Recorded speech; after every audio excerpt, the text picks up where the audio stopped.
Good morning student, कैसे हैं आप लोग? ठीक हैं। चलिए स्टार्ट करते हैं हम लोग। आज की कहानी होगी आज हम लोग का टारगेट होगा कि किसी भी यूनिट सेल में एटम प्रेजेंट है, कंस्टिट्यूएंट पार्टिकल है, उनके रेडियस में और यूनिट सेल के एज लेंथ में क्या रिलेशन होगा। लेकिन उससे पहले हम आपको बता देना चाहते हैं कि पिछले क्लास में जो हम लोगों ने स्टडी किया था उसमें उन्होंने देखा था कि numbers of atom per unit cell calculate किया था डिफरेंट टाइप के यूनिट सेल में। एससी के केस में देखा था, बीसीसी के केस में देखा था और एफसीसी और सीसीपी के केस में देखा था। फिर उसके बाद हम लोगों ने पढ़ा था, कुछ फॉर्मूला निकालने के लिए बताया गया था कि अगर कोई देगा कि कोई यूनिट सेल है ना, उसके कॉर्नर पर कोई पार्टिकल है, कोई फेस पर पार्टिकल है, तो उसके द्वारा फॉर्मूला क्या बनेगा। तो इस तरह से कुछ क्वेश्चन देखे थे पिछले क्लासेज में। एक क्वेश्चन बहुत बढ़िया क्वेश्चन था कि मिसिंग वाला था, है ना, कि कहीं से कोई पार्टिकल मिस कर जाता है तो क्या होगा फॉर्मूला। तो आज भी 2-3 टाइप का क्वेश्चन करेंगे हम लोग और इसके बाद हम लोग अपने टारगेट की तरफ बढ़ेंगे। तो लिखेंगे हम लोग नेक्स्ट क्वेश्चन, है ना, लिखिए दो।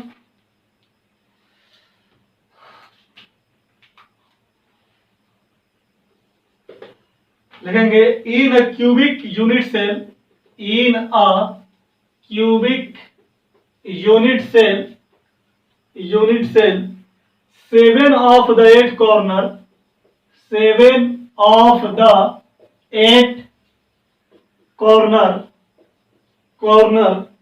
are occupied by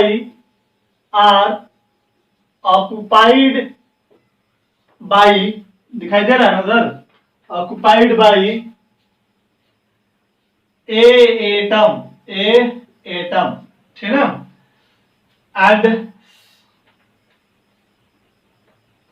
and center of face occupied by b atom। कहता है what is the general formula of compound. कहता है कि what is the general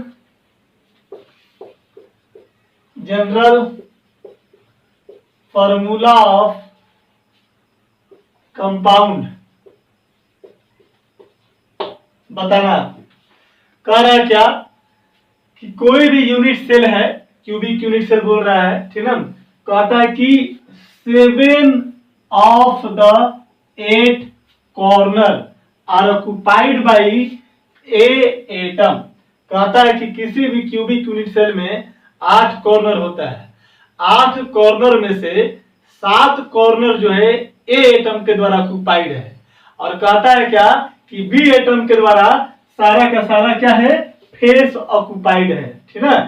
face लिखा है यहाँ पर, and centre of face occupied by कितना, बी एटम से। तो यानी कि फेस पर सारे के सारे बी एटम प्रेजेंट है और 8 कॉर्नर में से 7 कॉर्नर पर ए एटम प्रेजेंट है। इसका मतलब ये होगा कि अगर 8 कॉर्नर है, 7 पे प्रेजेंट है, इसका मतलब कि एक कॉर्नर से पार्टिकल क्या कर गया, मिस कर गया है। चलो बनाते हैं इस क्वेश्चन को हम लोग। देखिए यहाँ पर सबसे पहले तो बनाने के लिए हम लोग किसी भी कंपाउंड का फॉर्मूला अगर निकाल रहे हैं तो हम लोग का टारगेट होता है कि उस एटम की संख्या निकाल लें। तो हम लोग को वही काम करना है जैसा पिछले क्लास में किया था। तो एटम की संख्या निकाल लो। तो सबसे पहले हम लोग बात करेंगे कि यहाँ पर एटम्स की बात करेंगे तो एटम कौन कौन से हैं। एक एटम क्या होना है, ए है, और दूसरा एटम क्या है बाबा, बी है। ए कहां पर प्रेजेंट है, एट कॉर्नर। बी कहां पर प्रेजेंट है, एट फेस के सेंटर पर प्रेजेंट है, चाहे फेस बोल देंगे, फेस बोलने का मतलब फेस के सेंटर पर, ठीक है ना। चलो अब ए कॉर्नर पर प्रेजेंट है तो ए के द्वारा नंबर ऑफ ए एटम कितना हो जाएगा बोल तो कॉर्नर पर है तो कॉर्नर की वजह से, तो कॉर्नर का contribution Guna numbers of corner, तो क्या हो जाएगा बोल तो कॉर्नर का कंट्रीब्यूशन कितना होता है 1/8 गुना नंबर ऑफ कॉर्नर। तो बताओ नंबर ऑफ कॉर्नर कितना लिखेंगे यहाँ पर।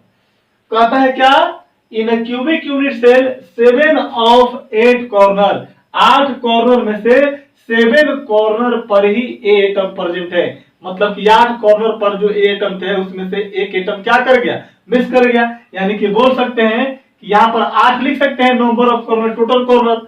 हमने बताया भी था कि किसी भी क्रिस्टलाइटिस का जो कॉर्नर होता है वो कंस्टिट्यूएंट पार्टिकल को रिप्रेजेंट करता है। अगर 8 कॉर्नर है तो 8 कंस्टिट्यूएंट पार्टिकल। क्लियर हो गया? अब उसमें से कितना मिस कर गया है? एक मिस कर, क्योंकि 8 में से 7 पर पार्टिकल प्रेजेंट है, एक मिस करेगा तो 8 माइनस कितना कर देंगे? 1 कर देंगे। इसको कैलकुलेट करेगा तो कितना आ जाएगा? देख तो 8 माइनस 1 कितना? 7। नीचे में कितना आ जाएगा? 8। यानी कि ए की टोटल संख्या बराबर कितना निकल गया? 7/8। और बी कहां पर प्रेजेंट है? फेस पर प्रेजेंट है, तो फेस की वजह से नंबर ऑफ बी एटम की संख्या कितना हो जाएगा? बोलो, फेस का कंट्रीब्यूशन कितना होता है? 1/2। और नंबर ऑफ फेस कितना होता है? 6। देखो तो फेस पर से कहीं से पार्टिकल मिस है क्या? नहीं मिस है। इसको कैलकुलेट कर दो, 2 3 कितना हो गया? 6। यानी कि तेरे पास बी की संख्या कितना हो गया? 3। अब जरा देख तो फॉर्मूला अगर हम लिखेंगे तो फॉर्मूला तेरा क्या हो जाएगा? देख तो ए कितना है? 7/8। तो लिख सकते हैं ए 7 कितना? 8। और बी कितना है? 3। तो बी कितना हो जाएगा? 3। ये भी तेरा फॉर्मूला क्या है? 100% सही है। लेकिन फ्रैक्शनल में नंबर्स ऑफ एटम को बहुत कम देखने को मिलता है, बहुत कम चॉइस में मिलेगा। तो हम क्या करेंगे? इस फ्रैक्शन वाले पार्ट को हटा देंगे। तो फ्रैक्शन वाले पार्ट को हटाने के लिए क्या करेंगे? इसी फॉर्मूला को हम ऐसे लिख सकते हैं क्या? ए कितना है? 7/8। और बी कितना है बाबा? 3 है ना? तो जब देख तो हम लोग क्या करेंगे? इसको 8 को हटाना है तो क्या करेंगे? यहाँ पर 8 से गुना कर दें, तो यहाँ पर 8 से मल्टीप्लाई। जब इसमें तुम 8 से मल्टीप्लाई करोगे ए के में, तो बी में भी तुमको करना पड़ेगा। क्यों करना पड़ेगा? ताकि दोनों का कंपोजिशन क्या हो? डिफरेंट नहीं हो।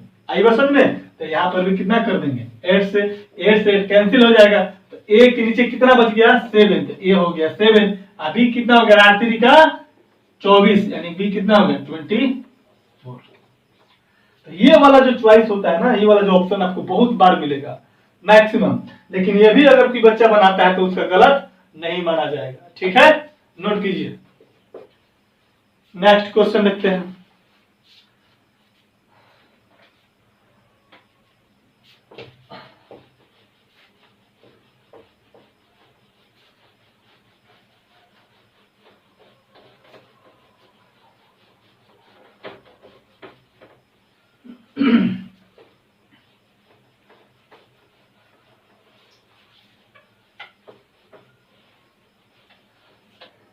चलो नेक्स्ट क्वेश्चन लिखे तो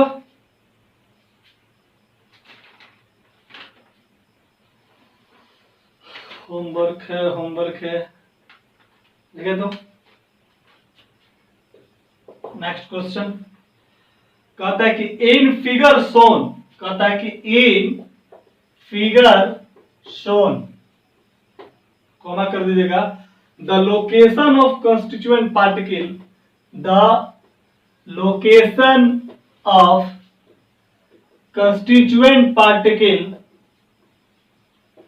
constituent particle will be given,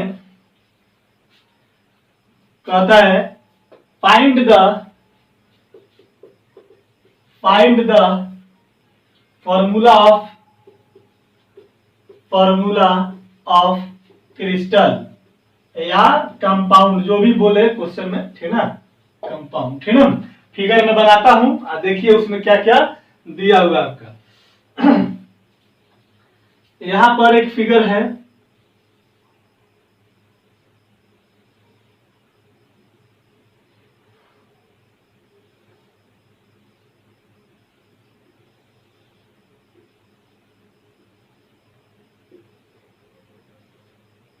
ये दिया हुआ है, ये सब कॉर्नर पॉइंट है ना? चलो कॉर्नर पर दिखाया हुआ है सर्किल से, ठीक ना? इस तरह से। कहा गया ब्लैक पेन? यहां पर है, देखो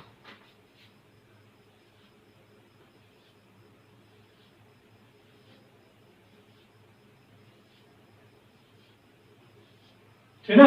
इस तरह से दिया हुआ एटम, ठीक ना? इसके बाद क्या कहता है? फेस पर भी प्रेजेंट है, फेस के सेंटर में भी प्रेजेंट है। इस तरह से एक फेस का ऊपर सरफेस और एक फेस का नीचे पे, मतलब कि एक छत वाला फेस और एक नीचे वाला फेस, ठीक ना। तो देखो एक फेस के सेंटर पर, दो फेस के सेंटर पे 3 4 और एक ऊपर वाला और एक क्या नीचे वाला, 5 कितना 6 हो गया।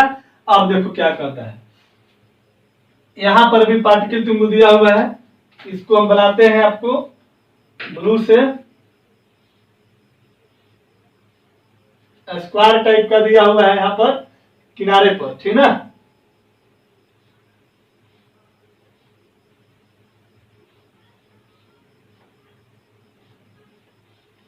इस तरीके से, और यहाँ पर लिख दिया है कि ये जो है इंडिकेट किया हुआ है, आपको इंडिकेट कर दिया है कि ये जो सर्कुलर है, ये जो ब्लैक जो सर्किल बना हुआ है कॉर्नर पे, जो सर्किल गोल गोल करके ब्लैक कलर का जो सर्किल है, इसको बोलता है कि ये जो एटम आपका एक्स है, क्या है एटम एक्स है। और कहता है कि जो ये स्क्वायर टाइप का जो बना हुआ है, कहता है कि इसका जो नाम है क्या है एम है, ठीक है। जैसे कहने का मेरा मतलब हो, देखो ये कोई क्रिस्टल लैटिस तेरा दिया हुआ है, यूनिट सेल दिया हुआ है, और कहता है क्या कि ये वाला एटम जो सर्किल है, गोल गोल सर्किल का टाइप दिया हुआ है ब्लैक कलर का, इसको बोला गया कि ये एक्स एटम है। और ये जो आपका क्या दिया है स्क्वायर टाइप का जो है, ये कहता है कि क्या है ये एम एटम है। यानी कि इस क्वेश्चन के अनुसार एलिमेंट का नाम क्या क्या है, एक एक्स है, दूसरा क्या है एम है। अब इस लैंग्वेज में ये चीज नहीं दिया हुआ कि ये कहाँ प्रेजेंट है, बल्कि फिगर से बता दिया कि फिगर को देखिए और फॉर्मूला बताइए। तो बताओ तो ये सर्किल कहाँ कहाँ प्रेजेंट है, या तो कॉर्नर पर प्रेजेंट है और सारे के सारे फेस पर आपका प्रेजेंट है। अच्छा ये और चीज छूट रहा है सर, नहीं ठीक है, इतना ही है, ठीक है ना, निकल गया। अब तेरे से क्या करता है कि एम एटम की बात करेंगे, तो एम एटम तो कहां कहां प्रेजेंट है, ये स्क्वायर कहां कहां पर है, एक किनारा पर, दूसरा किनारा पर, तीसरा किनारा पर और ये चौथा किनारा पर। बताइए किसी भी यूनिट सेल में टोटल नंबर ऑफ किनारा यानी एज की संख्या कितना होता है 12 होता है।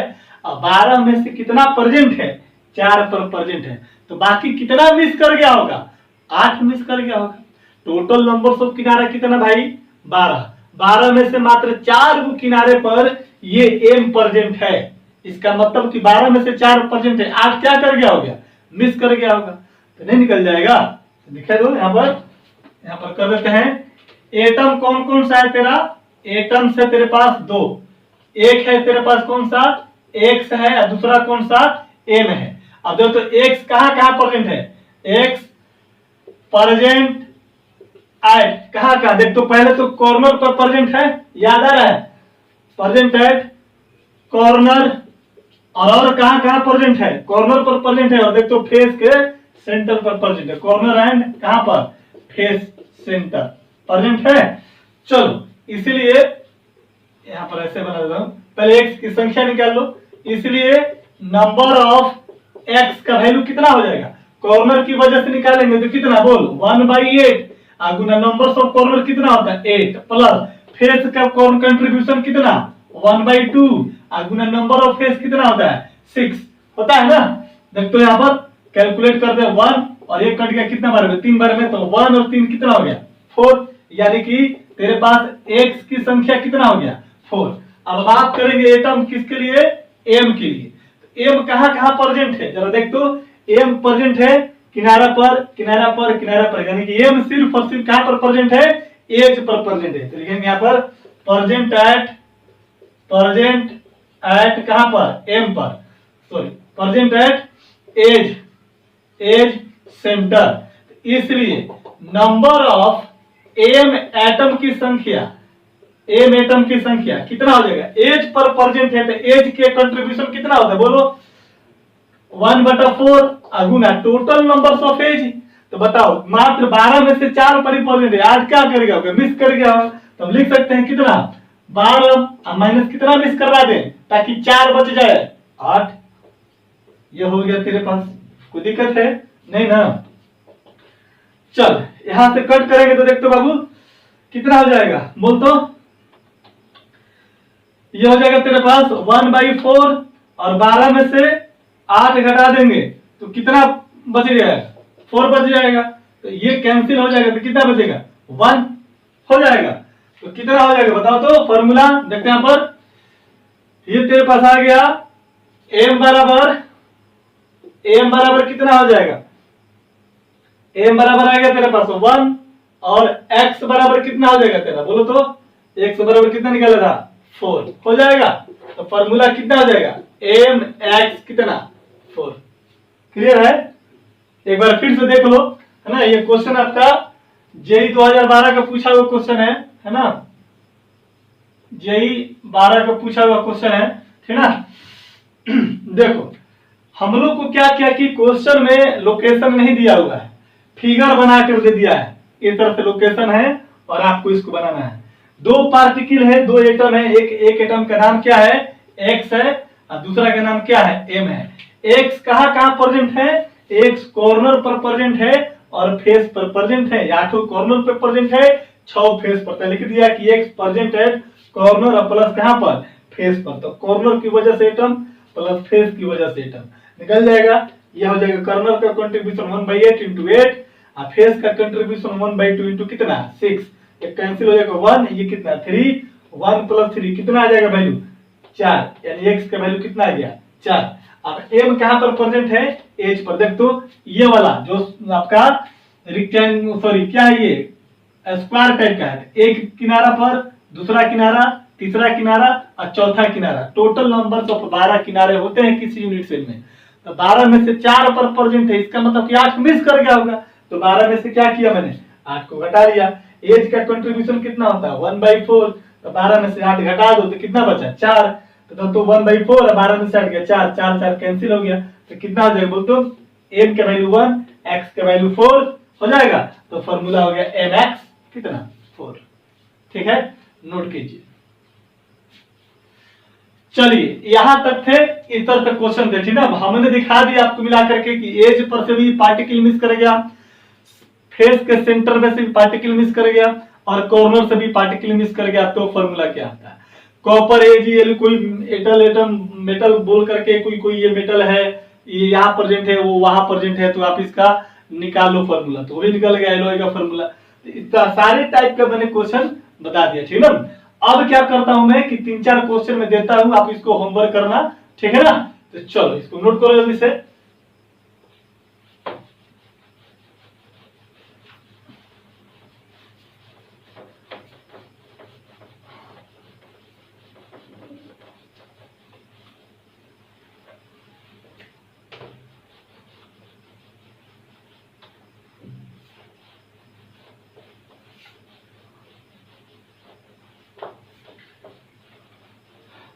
चलिए लिखे तो कुछ क्वेश्चन अब बनाएंगे, घर पे ला करके बनाएंगे, कल दिखाएंगे आप लोग। पिछले क्लास में क्वेश्चन दिया था, मात्र 6 से 7 लड़का दिया है, एक लड़की दी है और 5-6 लड़के दिए हैं बना करके। सबका सही है, ठीक है, लेकिन बाकी लोगों ने नहीं बनाया है, ठीक ना। तो ऐसे मत पढ़िए, ठीक है ना। आपको लग रहा है कि कोई ड्यूटी पूरा कर रहा है, तो ऐसी बात नहीं है। ये जो मैं पढ़ा रहा हूँ दोबारा नहीं पढ़ाने वाला हूँ मैं, है ना। अगर कोचिंग क्लासेज अगर खुल भी जाता है 1 महीना के बाद या 2 महीने के बाद, तो ये नहीं पढ़ाया जाएगा। जितना पढ़े उसको सीरियस लीजिए, ठीक ना। लिखिएगा क्वेश्चन,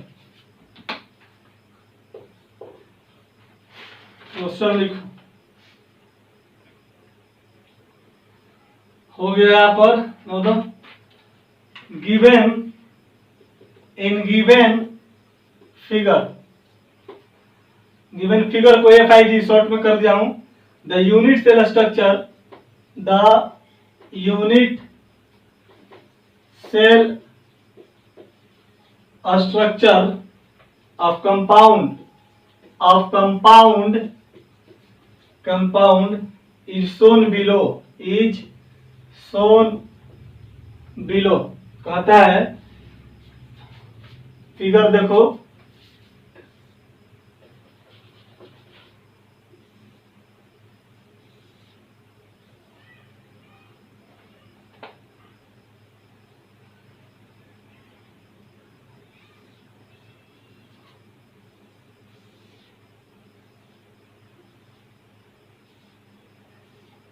हो गया।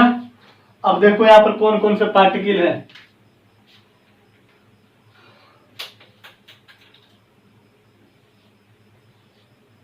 सारे के सारे कॉर्नर पर प्रेजेंट है, मैं सब इंडिकेट कर दूंगा, टेंशन की जरूरत नहीं है ना। और यहाँ पर है बीच में फेस पर, एक फेस पर, दो फेस पर, तीन फेस पर, चार फेस पर, और एक पार्टिकल इसके बॉडी के सेंटर पर। याद रखिएगा, इसको फेस मत मानिएगा। फेस की बात करूं तो मैं यहां पर और यहां पर दिखाऊंगा, ठीक है ना, लेकिन ठीक बीचों बीच में है तो क्या मानना है, बॉडी के सेंटर पर प्रेजेंट है, ठीक है ना। और एक पार्टिकल याद रखिएगा यहां पर है, यहां से देख लो, ये पूरा कंप्लीट डार्क है ना, स्पॉटेड है। एक किनारा ये आपका,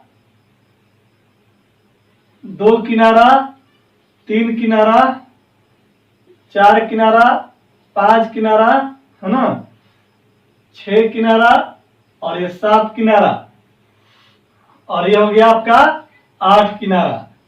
एक दो तीन चार पांच छह सात, कितने, आठ। एक दो तीन चार पांच छह सात आठ। चलो देखो, ये आपके पास लोकेशन दिया हुआ है, मैं यहां पर इंडिकेट कर देता हूं, यहां पर लिख लो, यहां पर लिख लो। ये वाला जो सर्किल है, ये जो इस तरफ जो सर्किल बनाएगा हॉलो टाइप का, ये है आपका, इस एटम का नाम है ए एटम। एटम इसका नाम क्या है, ए। इसके बाद जो स्क्वायर टाइप का है, इसका जो ये जो एटम है, इसका नाम क्या है बाबा, इसका नाम है सी। और ये जो डॉटेड है इस तरह से पूरा डार्क है कंप्लीटली, माने कि हॉलो नहीं, एकदम पूरा सॉलिड टाइप का है, इसका नाम क्या है, एटम क्या है, ये बी है। तो कहता है क्या, find the formula of compound. इस टाइप का क्वेश्चन अभी जेई में पूछा हुआ था, विजय करवाए, आप इसको करिएगा। नेक्स्ट क्वेश्चन लिखिए होमवर्क में। हाँ चला जाता है। नेक्स्ट क्वेश्चन दो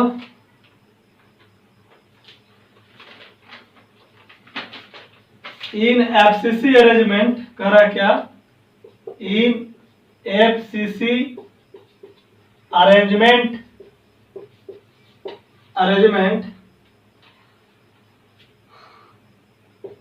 A and B atom where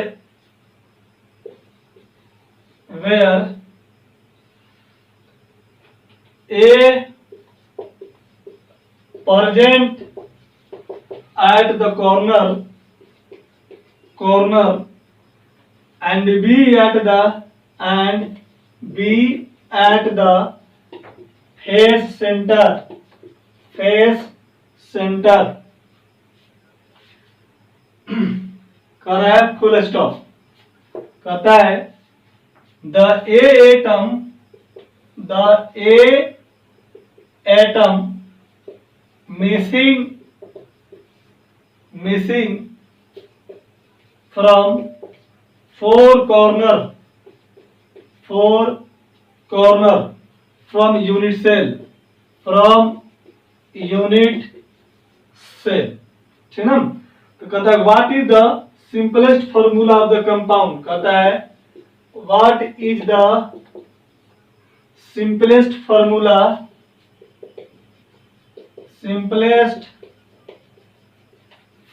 of the compound.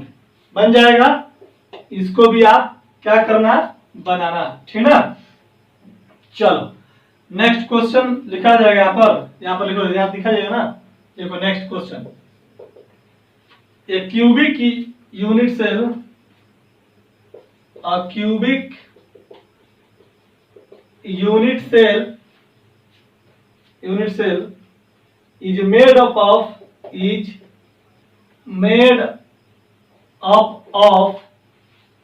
two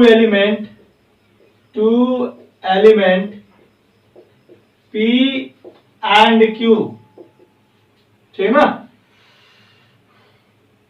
P Q full stop. कहता है क्यू एटम, कहता है एटम ऑफ क्यू, कहता है कि एटम ऑफ क्यू जो है, atom of Q R at the corner, at the corner and p atom at the body center, body center। तो कहता है find the formula of compound, find the formula of compound. ठीक है, तो 3 question हो गया, नोट कीजिए इसको 3 क्वेश्चन को, और एक क्वेश्चन आपका और है, ठीक ना। ये सब आपका होमवर्क है, बनाइए इसको, ठीक है ना, नोट कर लीजिए, कल बनाकर दिखाइएगा हमको। मिटाता हूं, नेक्स्ट क्वेश्चन को जल्दी करो।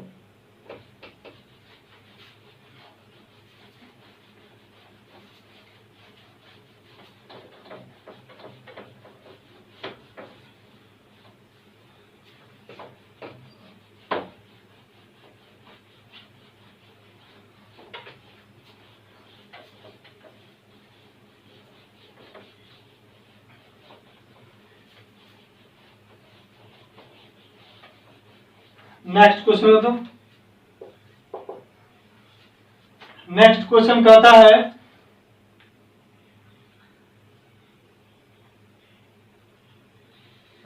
इन BCC structure, in BCC structure the contribution of corner, the contribution of corner and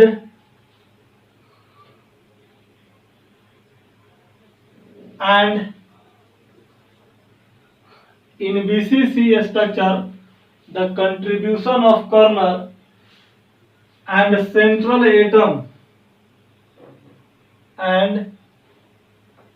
central atom will be, option दिया हुआ है ए में 1/8 इंटू 1, बी में 1/4 1/8, सी में चॉइस दिया हुआ है 1/2 1/2, और डी में दिया हुआ है 1 1/2। कहता है क्या कि बीसीसी स्ट्रक्चर में, कोई बीसीसी यूनिट सेल है, कहता है कि कंट्रीब्यूशन ऑफ कॉर्नर कितना होता है, और सेंट्रल एटम मतलब बॉडी के जो सेंटर होता है उसका कंट्रीब्यूशन कितना होता है। किसी भी यूनिट सेल का कॉर्नर का कंट्रीब्यूशन कितना होगा और उसके बॉडी सेंटर का कंट्रीब्यूशन कितना होगा। सेंट्रल एटम का मतलब सेंटर पर जो पार्टिकल प्रेजेंट है, बॉडी के सेंटर पे जो पार्टिकल है। यह क्वेश्चन का जवाब दीजिएगा। यह क्वेश्चन आपका एम्स का पूछा हुआ है, एम्स 2012 का क्वेश्चन है, ठीक है ना। चलिए इसको नोट कीजिए यहां तक, इसके बाद हम लोग आगे बढ़ते हैं। चलिए बिता दें। आइए, ये 4 क्वेश्चन होमवर्क है, इसको कंप्लीट कीजिएगा, ठीक है ना। और मेरे टॉपिक का टेस्ट हो जाएगा, ठीक ना। लगभग हम 50% के आसपास सॉलिड स्टेट समाप्त कर चुके हैं, ठीक ना। कल का लेक्चर हो जाएगा तो लगभग 60% खत्म हो जाएगा, इसलिए तैयारी करते चलिए, ठीक ना। क्वेश्चन हम अरेंज कर रहे हैं, ठीक ना। कोई मिल जाता है टाइप करने वाला तो टाइप करवा कर भेज देंगे आपके पास बनाने के लिए, टेस्ट के लिए, ठीक ना। आइए हेडिंग देंगे हम लोग, नया टॉपिक आज पढ़ेंगे, लिखेंगे calculation of relation between the radius of an atom and edge length of unit cell.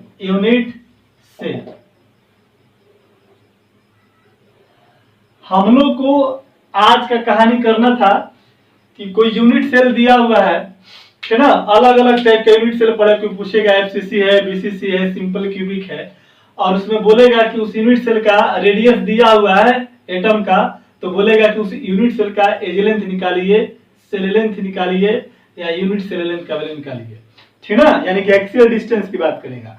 तो उनके बीच में हम लोग को रिलेशन फाइंड आउट करना है, ठीक है ना।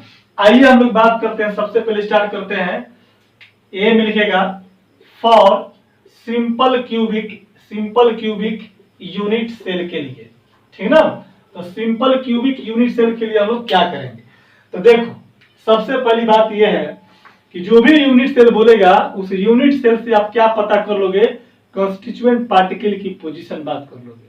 आई बस में वहां से बहुत चीजें आसान हो जाएगी आपके लिए।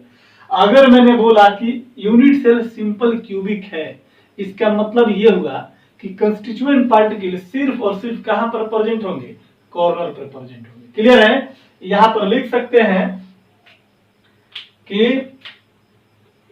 इट मीन्स कंस्टिट्यूएंट पार्टिकल आपका एटम हो सकता है, मॉलिक्यूल हो सकता है, आयन हो सकता है, ठीक ना। यहाँ पर रेडियस बोल रहा है, तो एटम कैसा शेप का होता है, स्फेरिकल शेप का होता है। कोई भी स्फेरिकल जो बॉडी होगी तो उसका कुछ ना कुछ क्या होता है, रेडियस होता है, ठीक ना। तो हम यहाँ पर एटम मान लेते हैं, ठीक ना। It means constituent particle atom present only at the क्या बाबू, एट द कॉर्नर बोल सकते हैं। अब आते हैं डायग्राम पर, तो देखो यहां पर ये तेरे पास सिंपल क्यूबिक यूनिट सेल है, कोई दिक्कत नहीं है। इस तरह सिंपल क्यूबिक का क्या है, यूनिट सेल है। और जब सिंपल क्यूबिक यूनिट सेल है तो कंस्टिट्यूएंट पार्टिकल कहां प्रेजेंट होगा, कॉर्नर पे, सभी कॉर्नर पे प्रेजेंट होंगे। मैं सिर्फ दो कॉर्नर की बात करूं, ठीक ना। मैंने यहां से एक एटम बनाया और मैंने यहां से दूसरा एटम बना दिया, ठीक है। ये दोनों एटम आपस में एकदम बिल्कुल सटे हुए होते हैं। आपको पता होना चाहिए कि सॉलिड का कंस्टिट्यूएंट पार्टिकल के बीच का इंटरमोलिकुलर डिस्टेंस बहुत छोटा होता है, शॉर्टेस्ट होता है, यानी कि एक पार्टिकल दूसरे पार्टिकल के साथ क्या रहेगा, काफी क्लोज रहेगा, ठीक है। तो ये पार्टिकल हमारा दोनों क्या है, एक दूसरे से क्या है, क्लोज है। अब तो किसी भी यूनिट सेल में हमने बताया था कि मान लो कि ये आपके पास यूनिट सेल है, तो मैंने बोला था कि ये अगर आपका एक्सिस है, X axis, Y axis, Z axis, यहां से लेकर के इसके एक्सिस के लॉन्ग जो डिस्टेंस मेजर करते थे, इसी को एक्सियल डिस्टेंस बोला जाता था ना। एक्सियल डिस्टेंस बोलिए, सेल लेंथ बोलिए, यूनिट सेल लेंथ बोलिए, सबका वैल्यू एक ही होता है, सबका मतलब क्या होता है, एक ही चीज होता है। तो यहां पर अगर हम लोग बात करें तो देखो, तो इस यूनिट सेल की अगर हम बात करें तो यहां से लेकर के ये वाला भी मेरा क्या होगा, सेल लेंथ होगा, ये जे लेंथ होगा, यूनिट सेल लेंथ होगा, बोल सकते हैं इसको। यहां से लेकर के यहां तक ये भी डिस्टेंस क्या होगा, सेम होगा, मतलब ये भी सेल लेंथ होगा। ये वाला भी क्या होगा, मेरा सेल लेंथ होगा। यहां से लेकर के यहां वाला भी क्या होगा, सेल लेंथ होगा। यहां से लेकर के यहां वाला भी क्या होगा, सेल लेंथ होगा। ये भी क्या होगा, मेरा सेल लेंथ होगा ना। अरे बाबा, यूनिट सेल है तो क्यूब है, तो क्यूब की सारी भुजा आपस में बराबर। तो फिगर में आपको पता नहीं चलेगा, देखने से आपको कि सर ये तो बड़ा है, ये तो छोटा है, ठीक ना। लेकिन जब आप एक्सरे डिफ्रैक्शन मेथड से देखोगे तो सारे के सारे इक्वल मिलेंगे, ठीक ना। चलो, रेडियस की बात क्यों करेंगे, देखो एटम है, एटम मेरा कैसा शेप का होता है, स्फेरिकल शेप होता है। तो अगर कोई स्फेयर बॉडी है, स्फेरिकल बॉडी है, तो उसका कुछ ना कुछ क्या होगा, रेडियस होगा, कोई दिक्कत नहीं है। चलो देखो, तो हम लोग इसको यहां से थोड़ा सा इसे समझाने के लिए आपको मैंने यहां से तरह कर दिया। ये वाला डिस्टेंस तेरा कितना हो जाएगा बताओ, तो यहां प्लस दो, तो ये वाला डिस्टेंस प्लस कितना, ये वाला डिस्टेंस हो जाएगा। तो यहां से हम लोग इस सेल लेंथ को याद करो, पिछले क्लासेज में हम लोग पिछले क्लासेज में हमने बोला था कि जो सेल लेंथ होता है उसको हम ए भी मानते हैं, बी भी मानते हैं और सी भी मानते हैं। और जब चूंकि क्यूब है तो ए बराबर बी बराबर सी, तीनों आपस में क्या होंगे, बराबर है। तो हमने इस एज लेंथ का वैल्यू क्या मान लिया, ए मान लिया। क्या मान लिया बाबा, ए मान लिया। अब देखो, इस कॉर्नर पर मेरा एक कंस्टिट्यूएंट पार्टिकल है और इस कॉर्नर पर भी मेरा एक कंस्टिट्यूएंट क्या है, पार्टिकल है। देखो, अब तुमको देखने से पता नहीं चलेगा, बोल लगेगा कि यहाँ पर बड़ा हो गया, इधर के डिस्टेंस छोटा हो गया, क्योंकि रेडियस तो भाई हर जगह से क्या होता है, बराबर होता है। तो फिगर उल्टा सीधा ज्यादा कम बन सकता है ना, मेजरमेंट यहाँ पर कर नहीं बनाया गया है। तो उसको जब उसमें दिमाग नहीं लगाना है, बस ये दिमाग लगाना है कि क्यूब की सारी भुजाएं आपस में बराबर होती हैं। और चूंकि यहाँ पर दोनों क्या है, सेंटर पर इसके जो कॉर्नर है वहां पर दो कॉन्स्टिट्यूएंट पार्टिकल है। अब एक एटम का रेडियस है तो यहां से लेकर यहां तक का रेडियस कितना, आर, और इस एटम के लिए भी यहां से लेकर के यहां तक का रेडियस कितना हो जाएगा, आर हो जाएगा। तो दोस्तों यहां से लेकर के यहां की टोटल दूरी की टोटल दूरी कितना है, एक बराबर है, जिसको क्या बोलते थे, एज लेंथ बोलते थे, सेल लेंथ बोलते थे, यूनिट सेल लेंथ बोलते थे। तो हम लिख सकते हैं क्या, यहां पर लिख सकते हैं फ्रॉम गिवन फिगर के हिसाब से हम लोग बोल सकते हैं, ठीक है, क्या बोल सकते हैं, देख तो ए बराबर हम लोग क्या लिख सकते हैं, इस एटम का radius r plus r, r plus r कितने के बराबर, ए के बराबर हो जाएगा, यानी कि आर प्लस कितना आर। देखते हैं यहाँ पर ए बराबर क्या लिख सकते हैं, 2 इंटू आर लिख सकते हैं, कोई दिक्कत नहीं है। इसलिए आर बराबर कितना हो जाएगा, ए बाई कितना 2 हो जाएगा, कोई दिक्कत नहीं है। आर क्या है, रेडियस ऑफ द एटम, है ना, radius of the constituent particle, है ना, कुछ भी बोल सकते हो। ए क्या है, edge length of unit cell, ठीक है ना। तो रेडियस और एज लेंथ में रिलेशन मिल गया। किसके लिए ये फॉर्मूला किसके लिए अप्लाइड होगा, सिर्फ और सिर्फ सिंपल क्यूबिक यूनिट सेल के लिए, ठीक है। तुम बोलोगे कि सर बॉडी के सेंटर पर, फेस के सेंटर पर क्यों नहीं बना सकते हैं, इसलिए नहीं बना सकते क्योंकि यहाँ पर क्वेश्चन में लिखा हुआ है कि एससी यूनिट सेल के लिए, और सिंपल क्यूबिक यूनिट सेल के केस में कंस्टिट्यूएंट पार्टिकल सिर्फ और सिर्फ कॉर्नर पे प्रेजेंट रहता है। आई बात समझ में।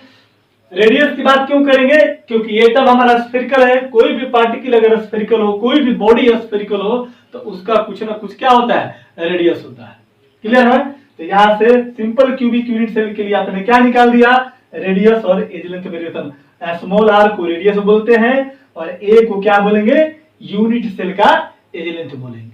क्लियर हो गया ना। चलिए इसको नोट कीजिए। इसके बाद हम बात करेंगे बीसीसी के लिए, फिर एफसीसी के लिए बात करेंगे। हो गया, चलो मिटाता हूं। बी में लिखेंगे हम लोग, जैसे जैसे आपको पूछेगा, ठीक है ना, वैसे वैसे आपको फिगर बना करके उसके अनुसार उसके कंस्टिट्यूएंट पार्टिकल को दिखा करके और उनके बीच में क्या करना है, मैथमेटिकल ऑपरेशन करके और उसका रिलेशन निकाल देना है। बी में होगा हमारा, बी में फॉर बीसीसी यूनिट सेल। तो जरा देख, तो अगर मैं बीसीसी यूनिट सेल की बात करूंगा तो बताओ एटम कहां कहां प्रेजेंट रहेगा, एटम मतलब कंस्टिट्यूएंट पार्टिकल, एटम लिख लो, मॉलिक्यूल लिख लो, आयन लिख लो, तेरी मर्जी जो मन सो लिख लो, ठीक है। फॉर बीसीसी यूनिट सेल के लिए एटम प्रेजेंट कहां कहां प्रेजेंट रहेगा, बताओ तो। बीसीसी के केस में एटम कहां कहां प्रेजेंट रहता है, याद कीजिए। एक तो कॉर्नर पर, दूसरा बॉडी के सेंटर पर। पढ़ाया था क्लासिफिकेशन ऑफ यूनिट सेल में, डिफिनेशन लिखवाया था बीसीसी यूनिट सेल किसको बोलते हैं। तो मैंने बोला था क्या कि constituent particle present at the body centre beside the corner. Corner के अलावा कहां पर प्रेजेंट रहेगा, बॉडी के सेंटर पे प्रेजेंट रहेगा। यानी कि atom present at body centre as well as कहां पर, कॉर्नर। अब इसका फिगर बनाओ, यहां पर देखते हैं हम लोग बना करके।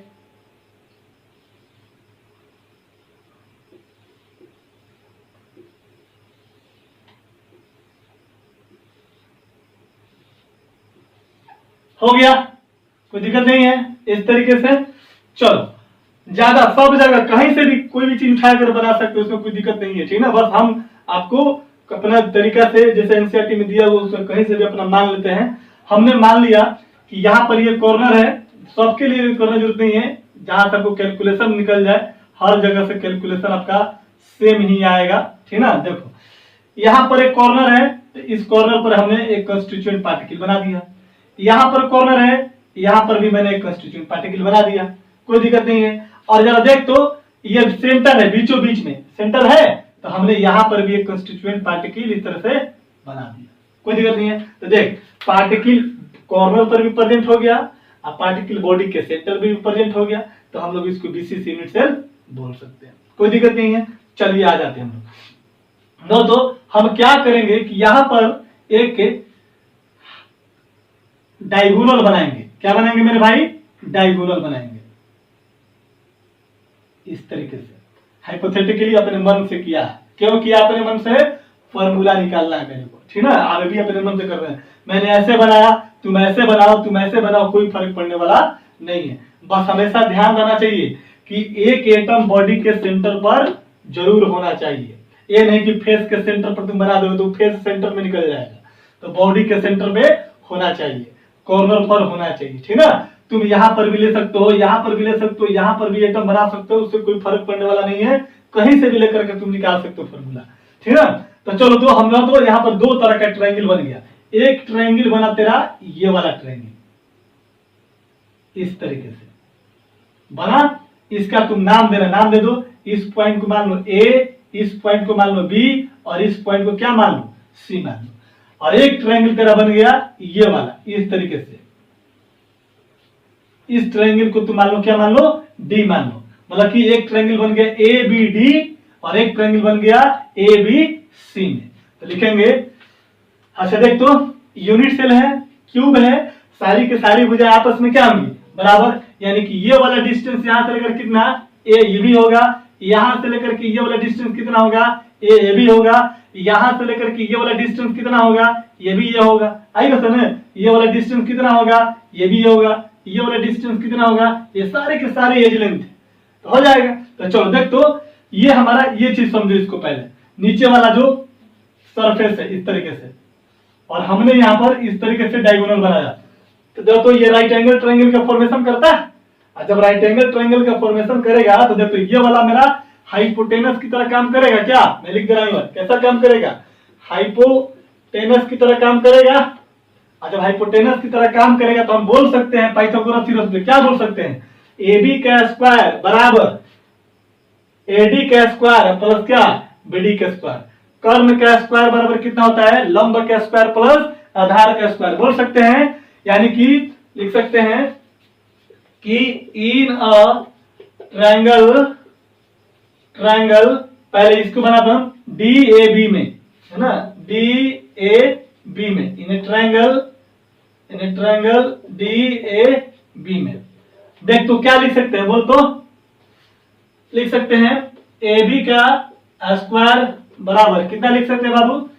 AB का स्क्वायर बराबर DA का स्क्वायर प्लस BD का स्क्वायर। लिख सकते हैं AD का स्क्वायर प्लस BD का स्क्वायर लिख सकते हैं। जरा देख तो AD का वैल्यू कितना? A वैल्यू हो जाएगा। तो A का स्क्वायर प्लस BD का वैल्यू कितना? BD का वैल्यू कितना? A। तो कितना हो जाएगा? A स्क्वायर बराबर कितना? 2A स्क्वायर हो जाएगा। यानी बोल सकता है कि तुम AB का स्क्वायर बराबर 2A का स्क्वायर हो जाएगा। आगे बढ़ते हैं हम लोग, लिखेंगे नाउ इन ट्रायंगल, किस में? इस ट्रायंगल में हो गया। देखो जरा सा, इस ट्रायंगल में हो गया। अब देखना है यहाँ से A C B में या A B C जो बोलना है बोलो तुम। In triangle A B C में देख तो A B C में देख तो ये हमारा बॉडी का सेंटर है। मान लें कि यहाँ पर क्या है? ये बॉडी का सेंटर है। वहां से उस कॉर्नर से स्टार्ट करेंगे और इस कॉर्नर से गुजर देंगे। ये वाला मेरा क्या हो जाएगा? हाइपोटेनस हो जाएगा। अरे बाबा इस तरीके से देखो ना, ये मान लो कि यहाँ पर बॉडी सेंटर है और इसको टच कर दिया तो ये हाइपोटेनस हो जाएगा ना। या तुम यहाँ पर इस तरह से बना देते हो तो यहाँ पर इस तरह से करेंगे तो ये हाइपोटेनस हो जाएगा। देखो यहाँ पर हम बोल सकते हैं कि नाउ इन ट्रायंगल ABC में बोल सकते हैं क्या? AC का स्क्वायर बराबर कितना हो जाएगा? AB का स्क्वायर प्लस BC का स्क्वायर। AB का स्क्वायर प्लस कितना हो जाएगा बाबू? BC का स्क्वायर हो जाएगा। तो AC का स्क्वायर बराबर AB कितना लिख सकते हैं? देखो जरा सा, AB को कितना लिख सकते हैं? AB का वैल्यू कितना निकला है? AB स्क्वायर बराबर 2A स्क्वायर लिख सकते हैं। 2A स्क्वायर प्लस देख तो BC का स्क्वायर कितना हो जाएगा? B और C ये डिस्टेंस कितना है? A है, तो BC का स्क्वायर पर कितना है? A square. AC का स्क्वायर बराबर 2 प्लस A कितना जाए? 3A स्क्वायर हो जाएगा क्या? अब जरा देखिए A से लेकर के C के बीच में देख तो जरा सा क्या लिख सकते हैं यहाँ पर? ऐसे तो यहाँ समझ में आ जाएगा ना। चल देखिए यहाँ पर ये है, यहाँ पर क्या था? पॉइंट मेरा A था और यहाँ पर मेरा पॉइंट क्या था? C था। A से लेकर के C के बीच में, इसी को हम लोग क्या बोलते थे ना AC। अब जरा देख तो इसका वैल्यू इस सर्किल के लिए इस पॉइंट से लेकर के इस पॉइंट तक रेडियस आर लिख सकते हैं, यानी कि ये डिस्टेंस कितना हो गया आर, और फिर यहां से लेकर के यहां आर प्लस आर, इसको क्या लिख सकते हैं 2r लिख सकते हैं, अरे बोलो भाई 2r, और फिर यहां से लेकर के यहां तक क्या लिख सकते हैं आर लिख सकते हैं, यानी कि कह सकते हैं कि AC is equal to r plus 2r plus कितना आर बराबर कितना हो जाएगा 4r हो जाएगा। इसको साइड में घेर लो, ठीक है ना, काम आएगा। देखो यहाँ पर एक सर्किल का रेडियस आर हो जाएगा यहाँ पर, क्योंकि यहाँ पर यहां से लेकर यहां तक अलग पार्ट हो जाता है, तो ये आर, ये सर्किल का पूरा are plus are 2r plus कितना थी आर, AC बराबर कितना लिख सकते हैं 4r लिख सकते हैं, कोई दिक्कत नहीं है। तो यहाँ पर देख तो AC स्क्वायर, तो 4r का कितना हो जाएगा स्क्वायर बराबर कितना हो जाएगा 3a स्क्वायर, यहाँ पर हो जाएगा तेरे पास 16r स्क्वायर बराबर 3a स्क्वायर, और तुम बोल सकते हैं यहाँ पर कि r स्क्वायर बराबर 3a स्क्वायर बटा में कितना 16, और यहाँ से स्क्वायर को अगर हटाएंगे तो इस पर क्या चढ़ जाएगा रूट चढ़ जाएगा, इसलिए r बराबर √3 और a डिवाइडेड बाई कितना 16 का रूट करेंगे तो कितना हो जाएगा 4 हो जाएगा। तो ये हो गया तेरा रिलेशन किसके लिए radius, this is called radius, a is called क्या edge length of unit cell, ये किसके लिए फॉर्मूला आ गया फॉर BCC के लिए, फॉर BCC के लिए। नोट कीजिए इसको, एक और बच गया है, मिटा दें, चलो लास्ट बच गया हम लोग का face centred cubic unit cell के लिए।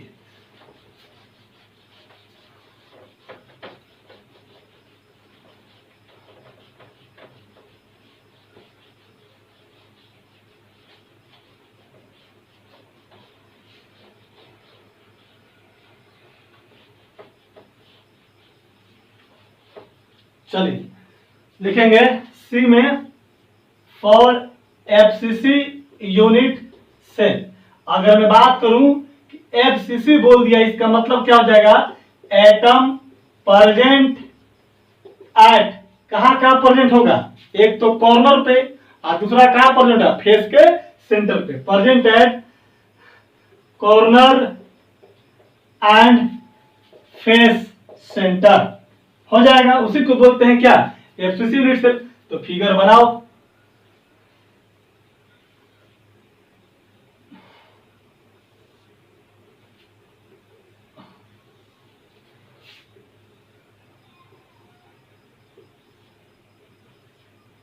ये हो गया तेरे पास, कोई दिक्कत नहीं है। अब देख तो ये हमारा कॉर्नर है क्या, ये हमारा कॉर्नर है, ये कॉर्नर है, ये कॉर्नर है, ये कॉर्नर है, ये कॉर्नर है, ये कॉर्नर है। तो हम लोग कह रहे हैं कि फेस सेंटर निकालना है, यानी कि कॉर्नर पे पार्टिकल तो प्रेजेंट रहेंगे और फेस के सेंटर पे भी पार्टिकल बनेगा। तो ये ऊपर वाला फेस, ये बाएं वाला फेस, ये दाएं वाला फेस, ये नीचे वाला फेस, एक यहाँ अपर फेस, एक लोअर फेस हो सकता है। तो देखो यहाँ पर मैंने बना दिया एक कॉर्नर पे, दूसरा कॉर्नर पे, और बीच में फेस के सेंटर पे। ये वाला रीजन क्या कहलाता है पूरा का पूरा फेस, या फेस के सेंटर पर हो गया। अब निकाल लो इसको, तो यहां से क्या कर देगा तू बोल, यहां से तुम एक क्या करेगा डायगोनल बनाओ, कोई दिक्कत नहीं है, हो जाएगा। अब देख नाम रख दे इसका, इस पॉइंट को रख दे ए, इस पॉइंट को रख दे बी, और इस पॉइंट को क्या रख दे सी। तो तेरे पास एक ट्रायंगल बना क्या, कौन कौन ए बी और कितना सी, इस तरह से तेरे पास एक ट्रायंगल बना।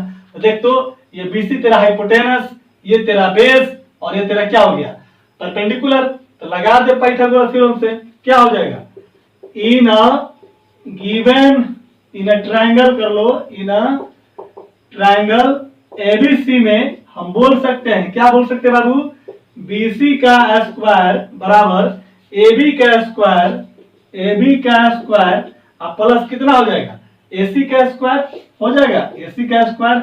अब जरा देख तो BC का स्क्वायर बराबर AB का वैल्यू कितना होगा, ये भी हमारा क्या कहलाता है एज लेंथ कहलाता है, ये हमारा क्या कहलाएगा एज लेंथ कहलाएगा। तो कितना हो जाएगा बोल तो A स्क्वायर अब प्लस कितना A स्क्वायर हो जाएगा। तो ये बराबर कितना 2A स्क्वायर हो जाएगा। अब जरा देख तो BC क्या क्या है, जरा देख तो यहाँ पर समझाता हूँ तेरे को। देख तो यही ना है, एक सर्किल है, दूसरा सर्किल है और तीसरा सर्किल है। एक यहाँ पर एक कॉर्नर है, इस पॉइंट को बोला मैंने बी, और इस पॉइंट के कॉर्नर को क्या बोला मैंने सी। तो देखो, तो यहाँ से लेकर डिस्टेंस कितना आर, फिर यहाँ से लेकर यहाँ कितना 2r, और फिर यहाँ से लेकर यहाँ कितना r, नहीं हो जाएगा। हाँ तो बाबू, इस सर्किल के लिए वाला डिस्टेंस कितना r, ये पूरे सर्किल के लिए कितना r प्लस r 2r, और ये कितना हो जाएगा r। तो यहाँ पर BC इक्वल टू लिख सकते हैं r प्लस 2r प्लस कितना r बराबर कितना 4r लिख सकते हैं। तो यहाँ पर BC का वैल्यू यहाँ पर पुट कर दो, तो 4r का स्क्वायर बराबर कितना 2a स्क्वायर हो जाएगा, 16r स्क्वायर बराबर 2a स्क्वायर हो जाएगा। और इसके बाद इसको निकाल रहा है वैल्यू, यहाँ पर कितना हो जाएगा r स्क्वायर बराबर कितना 2a स्क्वायर बटा कितना 16, कट कर दोगे तो कितना हो जाएगा 2 8 16। यहाँ पर r स्क्वायर है, इसको स्क्वायर को हटाओगे तो इधर क्या हो जाएगा, रूट चढ़ जाएगा, इसलिए r बराबर a स्क्वायर बटा में कितना 8 का रूट अंडर हो जाएगा। अब इसका स्क्वायर हटाओ तो रूट हट जाएगा, इसलिए r इक्वल टू ऊपर में बच जाएगा सिर्फ a, और 8 का रूट निकालोगे तो 2 रूट 2 कितना हो जाएगा 2 रूट 2। ये हो गया किसके लिए, ये हो गया आपका एफसीसी के लिए। तो कोई क्वेश्चन बोलेगा कि एफसीसी यूनिट सेल है, बोलेगा कि रेडियस दिया हुआ है, तो एज लेंथ क्या हो जाएगा, तिरछा तिरछी गुना कर देंगे, आ जाएगा वैल्यू, कोई दिक्कत नहीं है। तो ये सारे चीजें हम लोगों ने कैलकुलेट किया डिफरेंट डिफरेंट टाइप के यूनिट सेल में रेडियस और एज लेंथ का रिलेशन, कोई दिक्कत नहीं है। अब मैं एक जगह सबको समराइज कर देता हूं, ठीक है, नोट कीजिए। डेरिवेशन है, देखो बोर्ड के एग्जाम में कभी भी डेरिवेशन नहीं पूछेगा, और कंपटीशन के एग्जाम में भी कभी डेरिवेशन नहीं पूछता हुआ, तो ऑब्जेक्टिव क्वेश्चन देता है, आपको टिकल करना है। तो ये आपको सीखने के लिए बताया गया है। अगर कोई विद्यार्थी नहीं भी सीखता है तो रिजल्ट वो याद रखेगा तो सारा क्वेश्चन उसका बन जाएगा, ठीक है ना। नोट कर लीजिए, यहाँ पे आप याद देता हूं मैं, देखो इन समराइज वे में मैं कर देता हूं एक बार।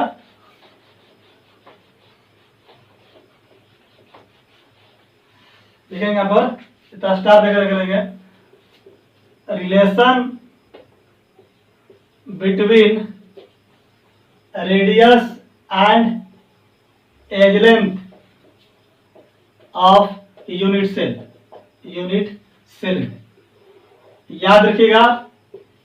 फॉर एससी के लिए कितना था बोल तो, एससी के लिए आर बराबर कितना था a/2, फॉर बीसीसी के लिए आर बराबर कितना था √3a/ कितना था 4 था, और फॉर एफसीसी के लिए कितना आ जाएगा आर बराबर बोल तो a/2 रूट कितना 2 हो जाएगा। इसको याद रखना, यही आपको काम आने वाला है। डेरिवेशन आपसे नहीं पूछेगा, है ना। कोई बच्चा को अगर मान लो कि डेरिवेशन हो सकते हैं, सब क्या 8 9 10 का डेरिवेशन का, पाइथागोरस के लंब का स्क्वायर, कर्ण का स्क्वायर, जो भी जानते हो आप लोग, ठीक है ना। तो ये चीज को याद रखना, ठीक है ना। वेयर करके लिख लो, वेयर आर क्या है बाबा, रेडियस ऑफ कंस्टिट्यूएंट पार्टिकल, ठीक ना। कहीं कहीं क्वेश्चन में आया में बोल देगा तो आप बोलोगे सर तो एटम बोले थे, इसलिए कंस्टिट्यूएंट पार्टिकल का मैं एटम भी हो सकता है और आयन भी हो सकता है ना। आर बराबर रेडियस ऑफ कंस्टिट्यूएंट पार्टिकल, और आपका ए क्या है edge length, edge length of unit cell, unit cell, ठीक ना। देखो यूनिट सेल क्यूब टाइप का होता है, तो सारी भुजाएं आपस में बराबर होती है।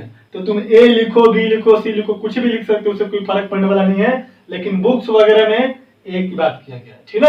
तो आज की कहानी गाइस इतना ही तक, इससे ज्यादा नहीं, है ना। कल अब इन पर देखेंगे न्यूमेरिकल, ठीक ना। इन पर कल 4-5 न्यूमेरिकल देखेंगे, उसको कंप्लीट कर लीजिएगा। जो भी मैंने होमवर्क दिया है आप उसको पूरा करो। मैं मारने तो नहीं आऊंगा आपको, डांटने तो खैर नहीं आऊंगा, आपको ईमानदार बनना पड़ेगा। अगर लाइफ में कुछ करना है तो खुद से ईमानदारी दिखानी होगी, ठीक है ना। अगर आप खुद से ईमानदार नहीं हो तो फिर पढ़ने लिखने का कोई फायदा नहीं, जिंदगी जीने का कोई मतलब नहीं है, ठीक है ना। इसलिए जो भी यहाँ 4 क्वेश्चन दिया हूं उसको बनाइएगा, कल आपका होमवर्क कल के देखूंगा मैं, है ना। और इतना कंप्लीट होना चाहिए, क्योंकि अब इसके बाद फिर इसका न्यूमेरिकल पोर्शन को देखेंगे, ठीक है। चलिए आज की कहानी यहीं तक, थैंक यू।